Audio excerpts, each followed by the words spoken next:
नमस्कार साथियों। आज फिर से मैं आपके बीच आ गया हूँ बिहार की राजनीति पार्ट 3 लेकर। यहाँ पर हम चर्चा करेंगे कि बिहार में अक्सर सुनने को आता है परिवारवाद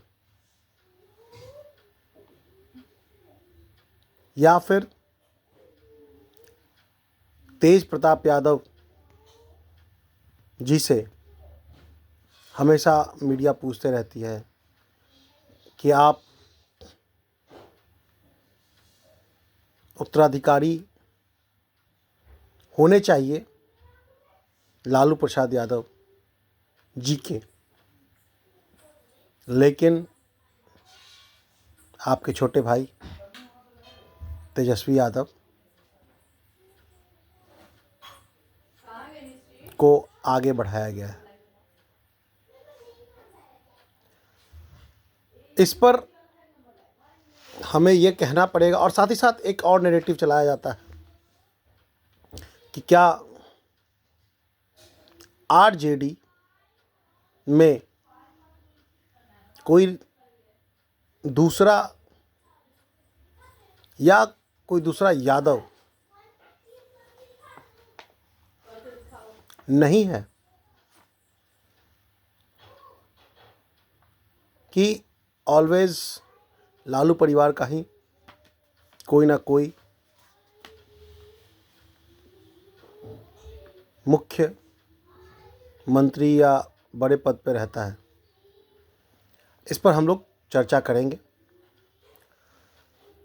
मैं ये कहना चाहता हूँ कि ये सारे नैरेटिव्स इसलिए बनाए जाते हैं क्योंकि यह बीजेपी यानी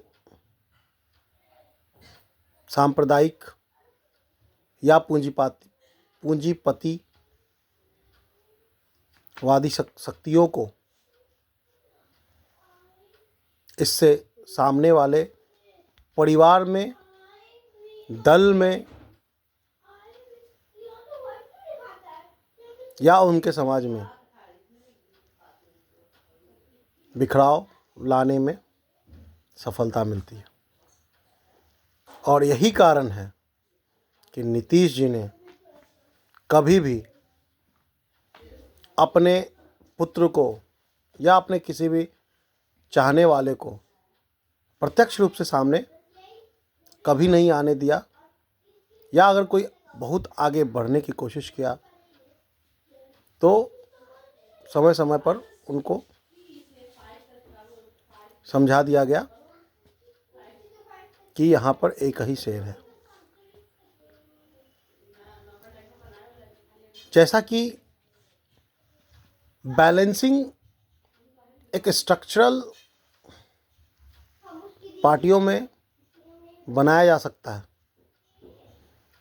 और उसका एक धुरी आरएसएस ही है, वहीं पर आरजेडी में एक धुर ओनली लालू प्रसाद यादव जी हैं। उसी तरह से जेडीयू में नीतीश कुमार जी हैं। जैसा कि अभी आपको सुनने को मिल रहा है, उपेंद्र कुशवाहा की पार्टी में टूट हो गई, मुकेश सहनी की पार्टी में टूट हो जाती है, या ऐसी तमाम पार्टियों में टूट होती है जहां भी सत्ता का धुरी बदलता है, वहां टूट होना स्वाभाविक है या उसमें बिखराव होना स्वाभाविक है। जैसे कि शिवसेना, तमाम उदाहरण है, समाजवादी पार्टी, वहाँ पर भी यही नैरेटिव चलाया गया कि पिता के बाद उनके चाचा को आगे आना चाहिए था, जबकि पिता ने अपने पुत्र को आगे कर दिया और वो कामयाब हुए। बाद में जब उन्हें समझ में आया तो वो एक हुए। वही हाल बिहार में तेजस्वी और तेज प्रताप के बीच में किया गया, जिसका परिणाम हुआ कि यह दल सत्ता से बाहर ही नहीं बहुत ही दूर चला गया है। तो आज की इस परिचर्चा का जो मुख्य उद्देश्य था वो यही था कि अधिकांश पार्टियों में बार बार परिवारवाद या परिवार के अंदर उत्तराधिकार आदि को लेकर चर्चा क्यों रहती है, जबकि सच्चाई ये है उत्तराधिकार किसी भी पॉलिटिकल पार्टी के भीतर कोई सवाल ही नहीं है, क्योंकि ये कोई राजतंत्र नहीं है। यहाँ पर जनता में जो पैठ बनाएगा या बना सकता है वही आगे जाएगा। इसलिए इन सब बातों से समाजवादियों को अलग करना होगा, और जो नेता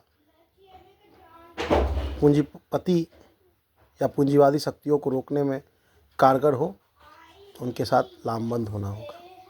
धन्यवाद।